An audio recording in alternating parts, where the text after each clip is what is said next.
आधी दुनिया इन गांठों को सिर्फ धागा समझती है, लेकिन असली कमाल तो इन्हीं छोटे छोटे जोड़ में छिपा होता है। नंबर 1, इसे लटकन बांधने वाली गांठ कहते हैं। धागे को मोड़कर छेद में डालिए, फिर गांठ का घेरा अपने हिसाब से छोटा या बड़ा कीजिए। अब दोनों सिरों को घुमाकर अंदर निकालिए। हल्का सा खींचते ही एक मजबूत और सुंदर गांठ तैयार हो जाएगी। नंबर 2, इसे 5 छेद वाली लौकी गांठ कहा जाता है।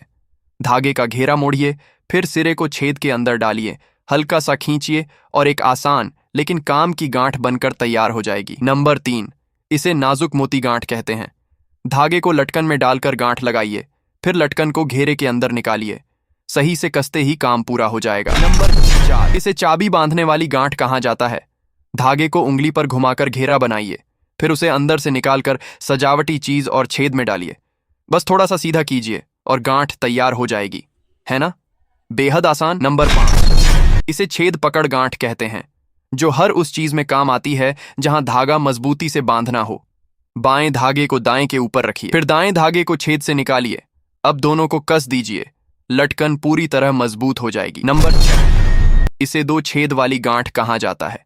दोनों तरफ घेरा बनाकर उन्हें जोड़ दीजिए, फिर लटकन को बीच से निकालिए। अंत में कसते ही गांठ तैयार हो जाएगी, देखने में सुंदर और पकड़ में बेहद मजबूत। नंबर 7, इसे घुमाव वाली पकड़ कहते हैं। धागे का घेरा बाईं तरफ लाइए, फिर उंगलियों से जगह बनाइए। अब गोल लटकन को 3 बार घुमाइए और धागे को कस दीजिए। बस आपकी पकड़ तैयार है। नंबर 8, इसे रस्सी बांध गांठ कहा जाता है। धागे को आपस में लपेटिए, फिर सजावटी चीज को बीच के रास्ते से निकालिए। अंत में धागा कसते ही गांठ पूरी हो जाएगी। नंबर 9, इसे मछली आंख गांठ कहते हैं। दोनों तरफ के धागों को एक ही तरफ बने छेद से निकालिए, फिर हल्का सा ठीक कीजिए। अब दोनों सिरों को छोटे छेद में डालिए और एक बेहद खूबसूरत डिजाइन तैयार हो जाएगी।